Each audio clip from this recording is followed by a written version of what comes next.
को 12 बजे सूचना मिली कि झंझाली में जोगीदास के गांव में ढाणी में एक औरत का मृत शरीर है।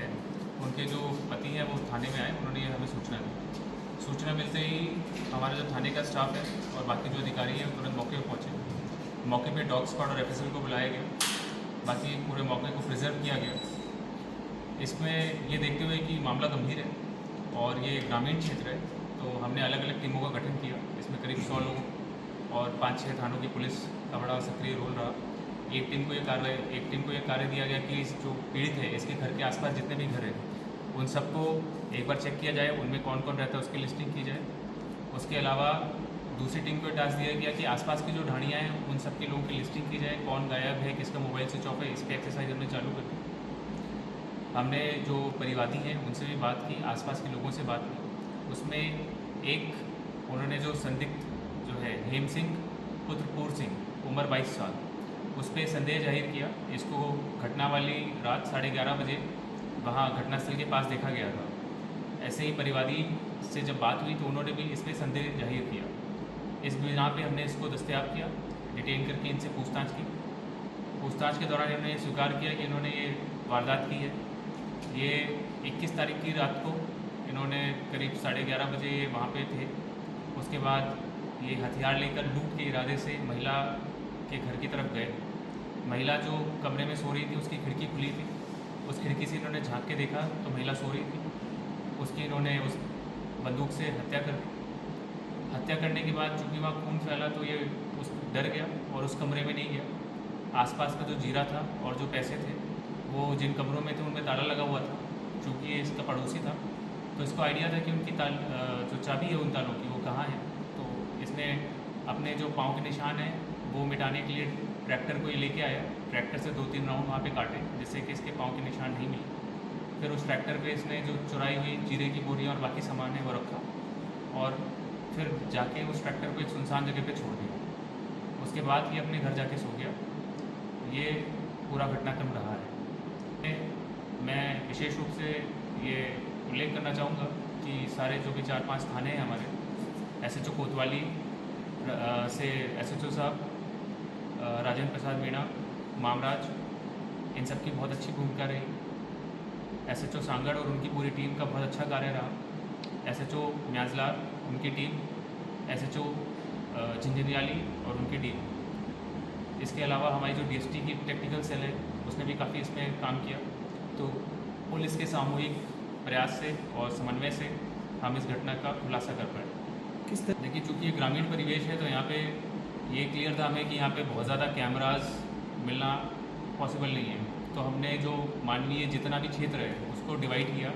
सबसे पहला पार्ट हमने डिवाइड किया कि जो ये मृतक है इसके घर के आसपास जो जस्ट 10-12 घर हैं उनमें एक टीम को लगाया। उस टीम ने उनमें जो भी घर है एक घर जाके पूछताछ की, देखा कि कौन गायब है, क्या है। दूसरी टीम को हमने आसपास की ढाणियों में भेजा जिन्होंने ये देखा कि वहाँ पे कौन रहता है। चूँकि वहाँ मौके से ट्रैक्टर भी गायब था तो एक टीम ट्रैक्टर को ढूंढने के लिए निकली जिसको वो एक सुनसान जगह पे मिला।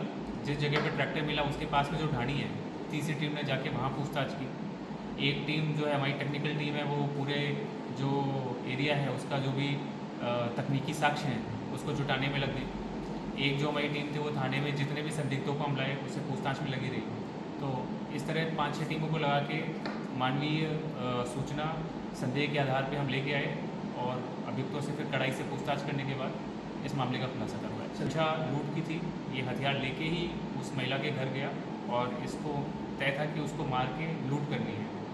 इसने उसको बंदूक से मारा महिला को और उस बंदूक से मारने के बाद उसका चेहरा और खून देख के डर गया तो ये उस कमरे में नहीं गया जिसमें वो महिला सो रही थी।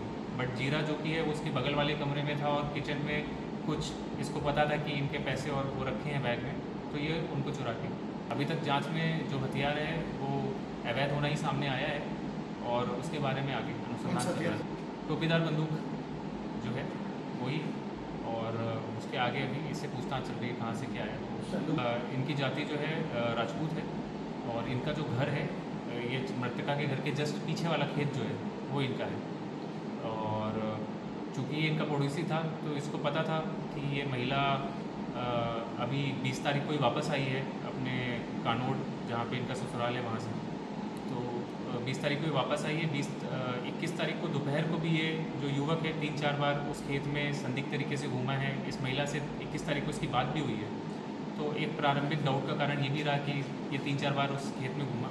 रात को इसको 11:30 बजे के अराउंड वहाँ पे संदिग्ध देखा गया और बाद में फिर इससे पूछताछ पे इसने पूरी कहानी। सर ये कहाँ करने वासी है, कहाँ करने वासी है MC?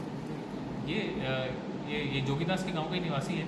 ये इसका पड़ोसी है मृतका का, जहाँ पे इसका जो खेत था, जहाँ इसकी मृत बॉडी मिली, उसी के पीछे इसका खेत। आरोपी जी, प्रोफाइल देखिए इसका पूरा आपराधिक रिकॉर्ड तो नहीं है, लेकिन अनुसंधान में ये आया है कि इसकी उम्र 22 साल है और इस पर काफ़ी कर्जा है। ये जीवन यापन के लिए दूसरों के खेतों में जाके कर्जे का काम करता था, लेकिन पिछले कुछ समय से इस पर काफ़ी आर्थिक कर्जा हो गया था।